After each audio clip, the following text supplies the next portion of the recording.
আমরা জানি নিশ্চয়ই আল্লাহ তাআলা কোনো জাতির অবস্থার পরিবর্তন করেন না যে পর্যন্ত তারা নিজের অবস্থার পরিবর্তন না করে।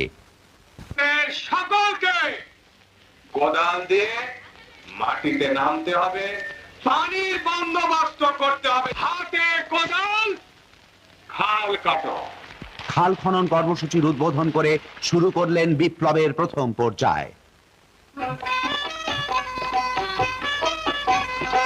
আমার বন্ধু দইরা ছিলাম ৭১ সালে, বাইরে ৭১ সালে, এবার দেশ গড়িবার পালা রে ভাই, শাবল আর কোদালে, বাইরে শাবল আর কোদালে, বাইরে শাবল আর কোদালে। আমার বন্ধু দইরা ছিলাম ৭১ সালে, বাইরে ৭১ সালে, এবার দেশ গড়িবার পালা রে ভাই, শাবল আর কোদালে, বাইরে শাবল আর কোদালে, বাইরে শাবল আর কোদালে।